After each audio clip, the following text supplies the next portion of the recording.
নমস্কার, পুরাণ জ্যোতি চ্যানেলে আপনাদের সবাইকে আন্তরিক স্বাগতম।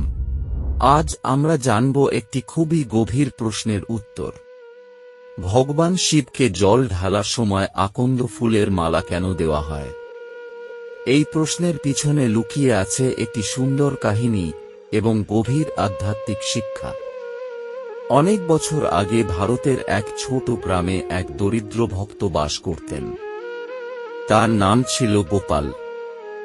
গোপাল খুবই ভক্তিশীল মানুষ ছিলেন। তিনি প্রতিদিন ভোরে উঠে নদীতে স্নান করতেন এবং গ্রামের ছোট শিব মন্দিরে গিয়ে ভগবান শিবের পূজা করতেন।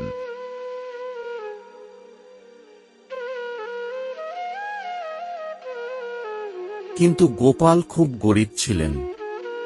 তার কাছে দামি ফুল বা পূজার সামগ্রী কেনার মতো অর্থ ছিল না। তবুও তার মনে ছিল একটাই কথা, ভক্তি যদি সত্যি হয় তাহলে ভগবান নিশ্চয়ই গ্রহণ করবেন। একদিন ভোরবেলা গোপাল নদীতে স্নান করে মন্দিরে যাওয়ার পথে দেখলেন জঙ্গলের পাশে একটি গাছ। সেই গাছে ফুটে আছে অনেক আকন্দ ফুল। এই ফুল কেউ পূজায় ব্যবহার করত না, কারণ গ্রামের অনেকেই ভাবত এই ফুল খুব সাধারণ এবং একটু বিষাক্ত। গোপাল একটু ভাবলেন, তারপর বললেন, ভগবান তো সবার, তিনি কি শুধু দামি ফুলেই খুশি হন? তিনি সেই আকন্দ ফুলগুলো তুলে একটি ছোট মালা বানালেন। গোপাল মন্দিরে গিয়ে প্রথমে শিবলিঙ্গে পবিত্র জল ঢাললেন।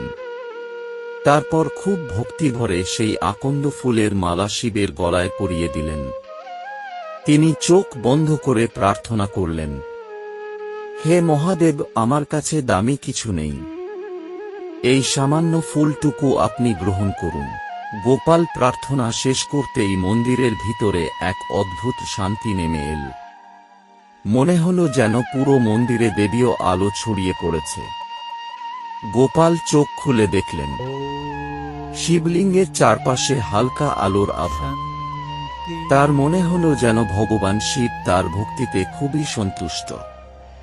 সেই রাতেই গোপাল একটি আশ্চর্য স্বপ্ন দেখলেন। স্বপ্নে তিনি দেখলেন ভগবান শিব তার সামনে দাঁড়িয়ে আছেন। শিব মৃদু হেসে বললেন, হে গোপাল, আমি তোমার ভক্তিতে খুব খুশি হয়েছি। গোপাল অবাক হয়ে বললেন, প্রভু, আমি তো শুধু সাধারণ আকন্দ ফুল দিয়েছি।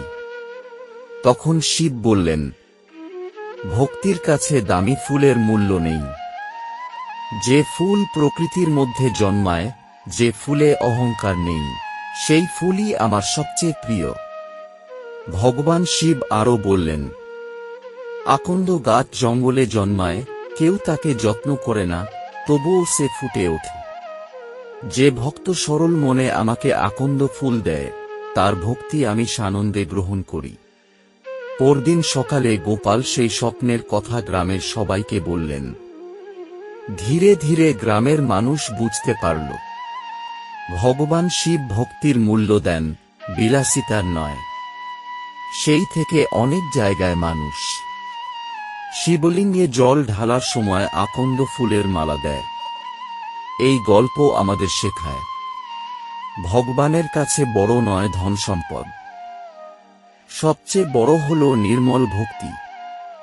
যে ভক্তি হৃদয় থেকে আসে, সেটাই ভগবানের কাছে সবচেয়ে প্রিয়। যদি আপনাদের এই পবিত্র গল্পটি ভালো লেগে থাকে, তাহলে ভিডিওটি লাইক করে আমাদের অনুপ্রাণিত করুন এবং কমেন্টে অবশ্যই লিখে জানান আপনার মতামত। আপনাদের প্রিয়জন ও বন্ধুদের সাথে এই গল্পটি শেয়ার করুন, যাতে তারাও সনাতন ধর্মের এই সুন্দর কাহিনী জানতে পারে। আর সনাতন ধর্মের এমন আরও অজানা পুরাণের গল্প শুনতে আমাদের চ্যানেল পুরাণ জ্যোতি অবশ্যই সাবস্ক্রাইব করুন।